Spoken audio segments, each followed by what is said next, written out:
Welcome to the Find Your Exit podcast. We're the leading authority on buying, selling, fixing, and growing companies. Seiler Tucker is dedicated to helping you find the path to retire rich and move on to your next adventure by exiting your business for the desired dream price you deserve. Get ready to find your exit with your host, Seiler Tucker. Hello, and welcome to another episode of Find Your Exit. Today, we're going to talk about businesses, selling businesses, and the startling statistics. According to Forbes, 8 out of 10 businesses will not sell.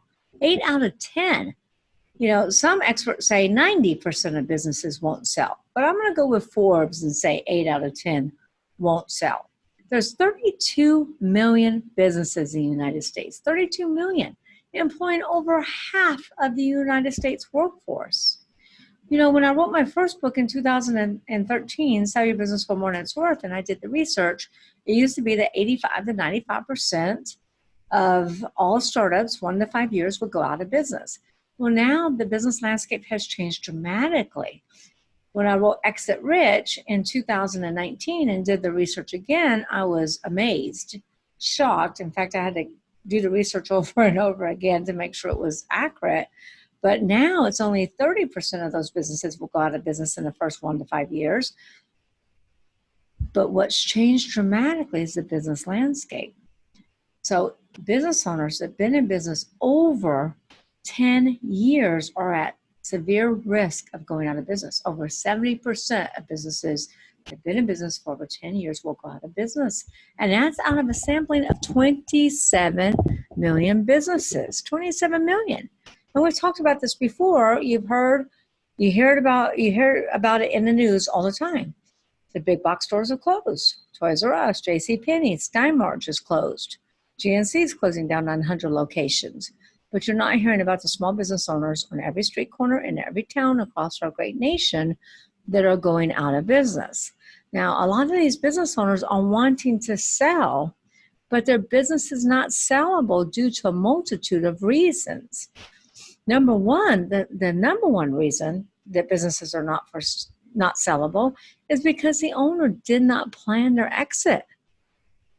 Owners never think about selling until they have to, due to an external or internal catastrophic event. Due to COVID, lots of owners are thinking about selling now because of COVID and the business is going down. Our businesses think about selling because of health issues, partner disputes, divorce, etc. The problem with selling when a catastrophic event has occurred is the business is typically trending downward and the business is really not worth much at that point. The best time to always sell your business is when your business is doing well. I think you heard me talk about the life cycles of a business and a human. The best time to sell your business is when your business is in that healthy adult stage. So you got to really think about your exit, and what you want. And we did an episode a while back called Plan Your Exit, the GPS exit model. So the other reasons why businesses are not sellable is because many business owners are not operating on what I call the 6 Ps. And buyers want to buy a business that is doing well, that is sustainable, and scalable. They don't want to buy a business that's in trouble. We talked about the 5 different types of buyers, and the only buyers that buy businesses that are in trouble are turnaround specialists. So one of the number one issues why businesses don't sell is because they're not sellable for the price tag that the owner feels they need in order to exit their business. So sellers will come to me and say, Michelle, I want to sell my business for $10 million. Okay, how did you come up with that number? And they always tell me, well, I came up with that number because that's what I need. That's what I need to get out of debt. That's what I need to pay off my debt. That's what I need to retire on. That's what I need to buy another business on. Or that's what I need to travel around the world. So they're basing it on their needs. Business owners are basing the value on their needs, what they need to do next. They're not basing it on value, what the business is worth today.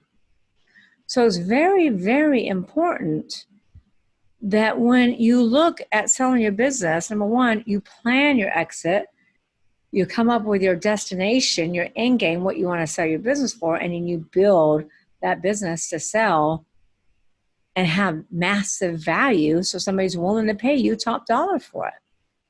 So that's the number one reason that businesses are not sellable, because they're not worth what the owner needs to exit. So the owners end up staying in the business, and unfortunately most of them don't innovate, they don't market, so the business continues to go downward, and they continue to lose market share, they continue to lose footprint, and the numbers are trending downward. So at that point, they have a losing business that nobody wants to buy.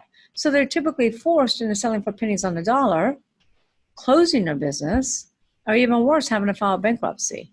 And the problem with bankruptcy, nobody wants to file bankruptcy, but you're not just losing your business assets when you file bankruptcy, you're losing your personal assets too, because most business owners commingle their business assets and their personal assets, because somewhere along the way, you signed a personal guarantee. Somewhere along the way, you took a mortgage out on your home. So that's the number one reason that businesses are not sellable, but there's many more. The other reasons businesses don't sell is due to lack of the 6 Ps, lack of operating all 6 cylinders, all 6 Ps. In many cases, the owner is the business. The owner is the business. You take the owner out of that business, there is no business. And, think of different businesses that where the owner, everything is in the owner's head. We have a manufacturing business we're trying to sell right now. It's 2 owners, partners. They have a few employees, but you take those 2 owners out of the business and they're both in their 70s, there is no business left. All the IP is in their head. They haven't created a management team. The business can't operate without them. They don't have any processes. So we're working with them to sell the business and create a business versus then a glorified job in which they go to work every day. But that's a big issue, and that's one of the number one reasons businesses don't sell, is because the owner is the business. And guess what? Buyers want to buy a business, not a job.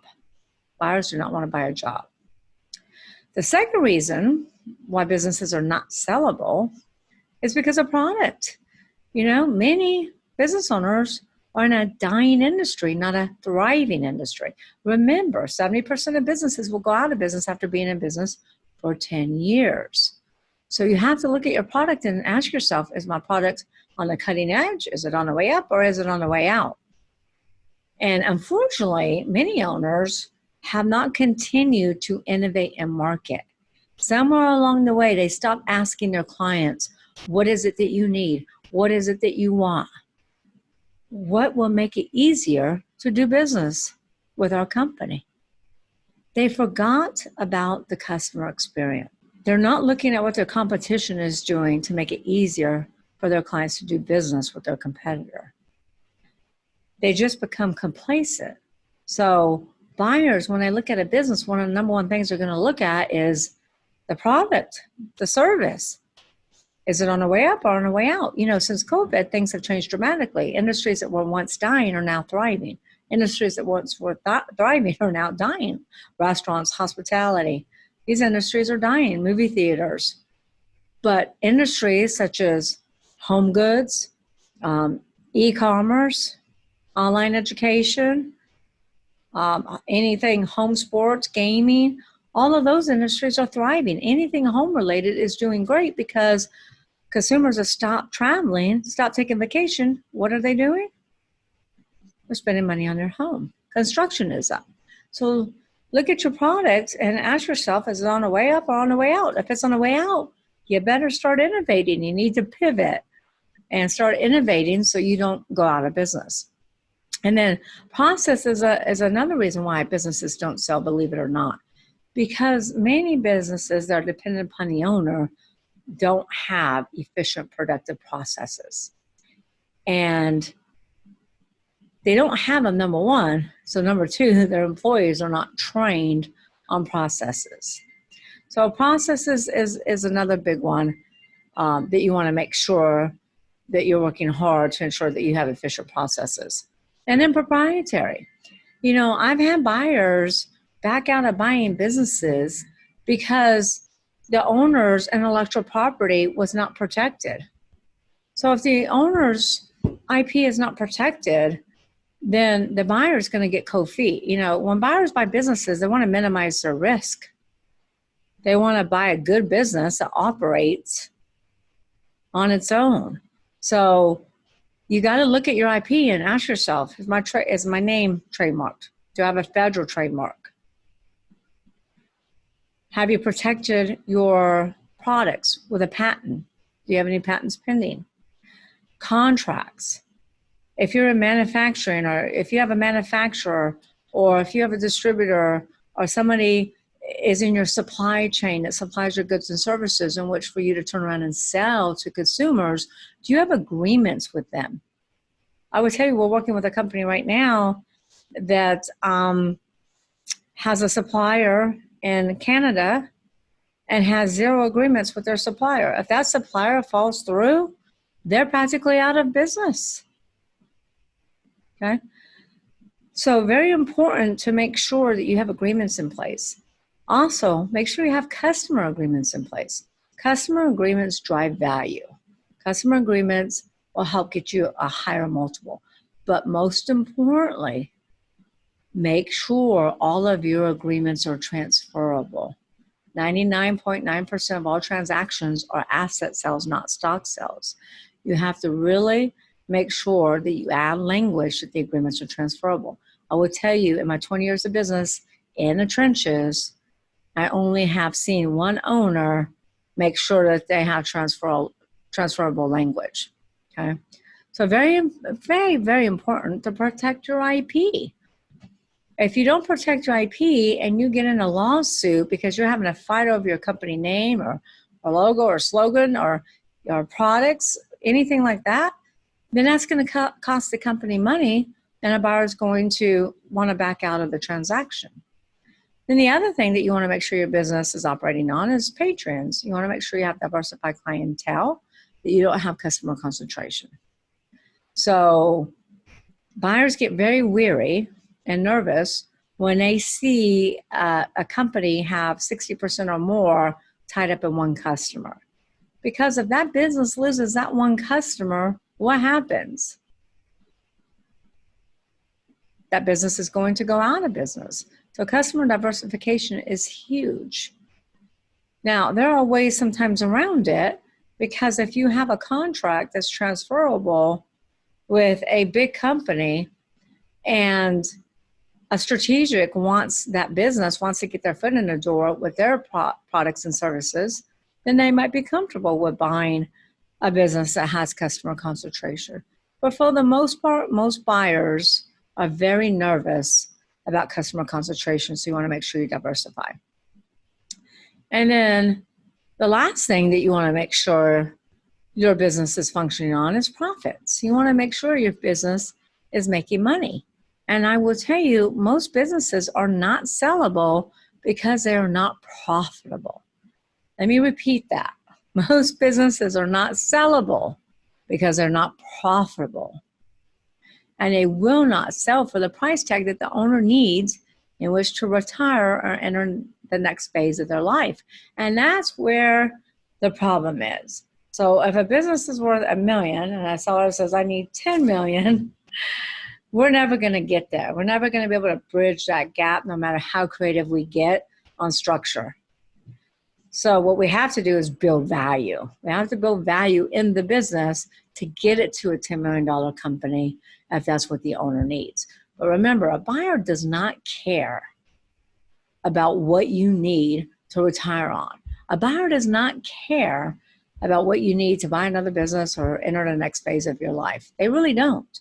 What buyers care about is what's in it for them. What is the value for them? How is this going to change their life? How's this going to change their business? How's this going to catapult their business to the next level? That's what buyers care about. So it's so imperative, and you've heard me say this over and over again, to build your exit from the beginning. Build your exit from the beginning. Don't get caught with your pants down and all of a sudden you go, oh my God, I have to sell. And you owe $5 million in debt and your business is worth $500,000. You must plan your exit. Your business is your biggest asset. So therefore, it's going to take the most planning. So selling a business is very complex, a lot of moving parts, a lot of caveats. And businesses really need to be in good shape. It's competitive. It's a competitive market. Think about it. There's 30.2 million businesses in the United States. At any given time, 30 to 40% will be up for sale. It's a competitive market. So buyers have businesses to choose from. Now, unfortunately, there's more businesses that are not doing well versus businesses that are doing well. But buyers have a pick of the litter. I mean, buyers can choose what business is right for them. So it's really, a buyer's market as far as finding a business that meets their buying criteria. And just to recap, what do buyers want? What do buyers not want? Buyers do not want to buy a job. Buyers want to buy a business. Buyers want to buy a business that's functioning on all 6 cylinders, a business that's functioning on all 6 Ps that we just discussed. Buyers want to make sure that the business is going to be scalable. They're going to be able to get a return on their investment, and they'll be able to have potential to grow that company. If a buyer doesn't see potential in your business, they're not going to purchase your business. Okay? So, according to Forbes, 53% of business owners, 53% of business owners never think about selling, regardless of the fact that they are 53 years or older. 53% never think about selling. This is your biggest asset. Plan for your exit so that when you're ready, you can exit rich. Thank you very much, and thank you for joining us on another episode of Find Your Exit. Thanks for listening to the Find Your Exit podcast.